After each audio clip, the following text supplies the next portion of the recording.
İnanmıyorum ya. Saat 5 olmuş. Bütün gün dizi mi izledim ben? Buna ayırdığım vakti bir yabancı dil öğrenmeye ayırsaydım her gün, şimdiye şakır şakır yabancı dil konuşuyordum valla. Ben niye bu kadar tembelim ya? Mı diyorsunuz? Efendim, tembelliğinizi avantajınıza dönüştürmenin bir yolu var desem. Üstelik bu yolun adı da 20 saniye kuralı. Bu 20 saniye kuralı nedir? Nasıl uygulanır? Bunları konuşacağız. Hadi başlayalım. Her akşam kanepede televizyon izleyip sızmak ya da sürekli telefonu kontrol etmek ya da sosyal medyada uzun süreler vakit geçirmek gibi çoğu otomatikleşen davranışlarımız aslında hayat kalitemizi düşürüyor. Bunun çoğumuz farkındayız ancak kendimize engel olamıyoruz. Daha önceki videolarımda da bahsettiğim gibi tekrarlanan davranışlar bir süre sonra beyinde o davranışla ilgili sinir ağlarını güçlendirir. Ve o davranışlar bir süre sonra alışkanlık haline dönüşür. Adeta sizin varsayılan ayarlarınız olur.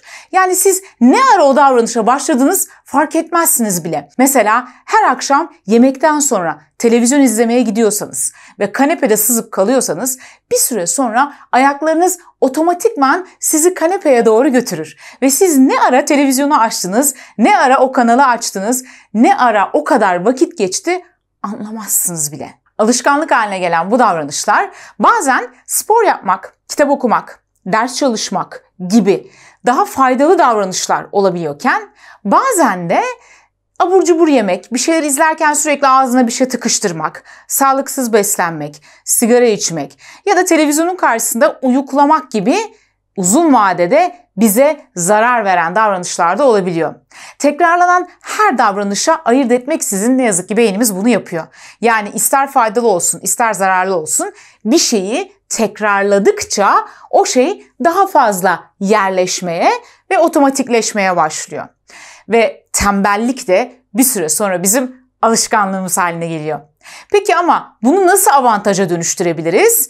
İşte Shawn Achor, Harvard Üniversitesi'nde yaptığı pozitif psikoloji çalışmalarıyla çok sevdiğim bir psikolog olan Shawn Achor, Mutluluk Avantajı isimli kitabında bize bu dönüşümü kendi hayatında nasıl sağladığını anlatıyor ve 20 saniye kuralının nasıl işe yaradığını gösteriyor. Shawn'un çok net bir hedefi vardı.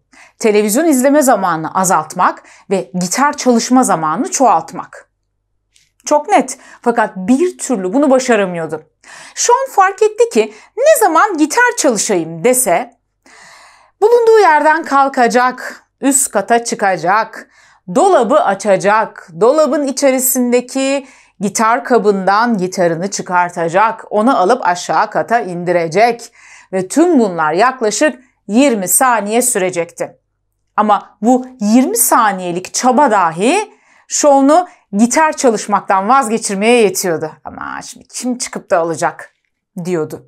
Başlamak için sarf edeceği bu 20 saniyelik eforun onun çalışma isteğini yok ettiğini fark eden Shawn abimiz bir gitar sehpası alıyor ve televizyon izlediği odada kanepenin hemen yanına şöyle bir kol mesafesi uzaklığa gitarını koyuyor. Bundan sonra artık gitar çalışmak istediğinde sadece elini uzatması yeterli oluyor. Yani burada yazarımız ne yapıyor? O 20 saniyelik başlaması için gerekli olan süreyi devre dışı bırakmış oluyor.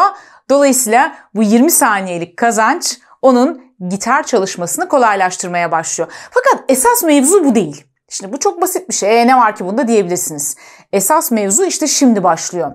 Shawn Achor abimiz diyor ki madem ki bir şeylere başlamak için sarf edeceğim minicik bir çaba bile beni o şeyi yapmaktan alıkoyuyor, o zaman ben bunu bırakmak istediğim davranışlara uygulayayım. Yani tembelliğimi bir avantaja çevireyim diyor ve bunun üzerine bırakmak istediği davranış da televizyon izlemek olduğu için televizyonun kumandasındaki pilleri çıkartıyor ve yan odadaki çekmecenin içine koyuyor. Dolayısıyla televizyon izlemeye başlamak artık bir efor gerektirecek. Shawn bunu yaptıktan sonraki ilk akşam eve geliyor. Alışkanlıkla yemek yedikten sonra hop hemen kanepeye atlıyor. Kumandayı eline alıyor ve o da ne? Televizyon açılmıyor. Sonra birden hatırlıyor. Piller ta öbür odada. Tabii ki ta öbür odaya gitmeye üşeniyor ve hemen bir kol uzaklığındaki gitarını görüyor ve gitar çalmaya karar veriyor. Böylelikle tembelliği onun avantajı haline gelmiş oluyor. Bir süre sonra gerçekten de Sean'un televizyon izleme miktarı azalıyor, gitar çalışma miktarı çoğalıyor. İşte tembelliği nasıl avantajına dönüştürürsünün çok güzel bir örneği. Aslında Sean'un yaptığı şey gitar çalmaya başlama işini 20 saniye kolaylaştırmak ve televizyon izlemeye başlama işini ise 20 saniye zorlaştırmaktı. Tabii buradaki bu 20 saniye süre onun için geçerli bir süre. Bu süre sizin için daha kısa da olabilir, daha uzun da olabilir. Ancak burada önemli olan nokta süre değil. Burada önemli olan nokta şu: bırakmayı istediğiniz davranış kalıplarına başlamayı zorlaştırın. Yani başlamak için ekstra bir efor gereksin, bir şeyler yapmak gereksin. O süreyi uzatın, engeller koyun, mesafeler koyun. Kazanmak istediğiniz davranış kalıplarını kazanmak için ise başlama işini, o ilk adımı kolaylaştırın, mesafeleri kaldırın. Mesela bazı insanlar sabahları spor yapmaya çok üşenirler. Ya şimdi kim kalkacak, spor kıyafetlerini bulacak, onları giyinecek, evden çıkacak. Bunu kolaylaştırmak için şunu yapar bazıları: geceliğin spor kıyafetleriyle yatarlar. Böylelikle sabahleyin yaklaşık onlar da 20 saniye kadar belki kazanmış oluyorlar ve spor yapmaya hazır olarak kalkıyorlar. İşin en zor kısmı başlamaktır aslında.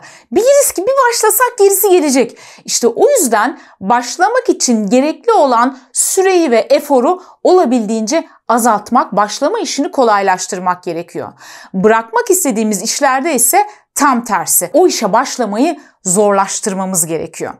Mesela benim sigarayı bırakmamda kapalı alanlardaki sigara yasağının çok büyük bir etkisi olmuştur. O zamanlar çalıştığım iş yerinde sigara içebilmek için terasa çıkmamız gerekiyordu ve teras 3 kat yukarıdaydı ve asansör yoktu.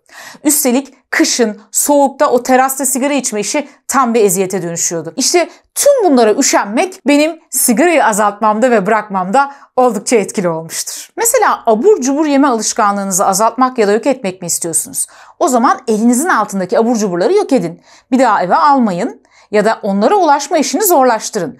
Muhtemelen evde eğer abur cubur olmazsa markete gitmeye üşeneceğiniz için abur cubur da yememiş olacaksınız. Ama ben yine de giderim markete, abur cubur için gerekirse Fizan'a bile giderim diyorsanız, o zaman belki de elinizin altına şöyle sağlıklı atıştırmalıklar hazırlayabilir ve koyabilirsiniz. Çoğumuzun farkında bile olmadığı bir diğer alışkanlığı ise sosyal medya kullanımı ve telefona bakmak. Söylesenize, telefonunuza bakmadan kaç dakika durabiliyorsunuz? Bence bunu bir gün ölçün. Acaba kaç dakika? Ölçenler bu arada yorumlara yazarsa sevinirim bu süreleri. Gerçekten merak ediyorum. Telefonumuz genellikle elimizin altındadır ve ona ulaşmak çok kolaydır. Ve biz alışkanlıkla dakika başı sürekli telefonumuzu kontrol ederiz. Özellikle ders çalışırken ya da böyle sıkıldığımız bir işi yaparken telefona bakmak bir kaçıştır aslında. Fakat bu kaçış, bu alışkanlık bizim sürekli dikkatimizi dağıtır ve vaktimizi çalar. Peki 20 saniye kuralıyla bunu nasıl azaltabiliriz? Mesela telefonunuzu sürekli yanınızda taşımayabilirsiniz. Özellikle ders çalışırken ya da odaklanmanız gerekirken ulaşmanız zor bir yere kaldırabilirsiniz. Ya da sürekli sosyal medya kullanımı durumunuz varsa, o sosyal medyaya ulaştığınız ikonlar var ya, onları ayrı bir klasöre alabilirsiniz ve o klasöre ulaşmak için tek bir tık yeterli olmamalı. Yani birkaç tık, belki 3-4 tıkla ulaşabileceğiniz bir mesafeye koyabilirsiniz telefonun içerisinde.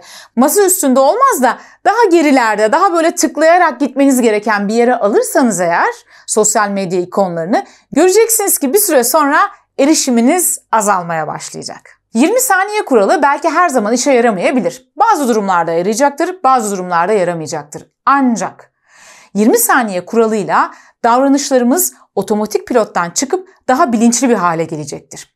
Günün büyük bir bölümünü alışkanlıklarımızla otomatik pilotta geçiriyoruz. Bu da bizim farkındalığımızı düşürüyor. Ve alışkanlıklarımız bir süre sonra kaderimiz haline dönüşüyor. İşte bu farkındalığı yaşayabilmek için bile 20 saniye kuralı iyi bir fikir olabilir. Efendim, kişisel gelişim ve psikolojik konuları eğer ilginizi çekiyorsa kanalımıza abone olmayı unutmayın ve lütfen bildirim zilini de açın ki yeni videolar yüklediğimizde size haber gelsin. Zira haftada 2 gün yepyeni videolarla sizlerle birlikte oluyoruz. Bu arada yorumlarınızın her birini okuyorum. Yaptığınız her yorum kanalımızın daha hızlı gelişmesini sağlayacak. O yüzden lütfen bizden desteğinizi esirgemeyin. Yorumlarınızla bizleri mutlu edin. Hoşça kalın.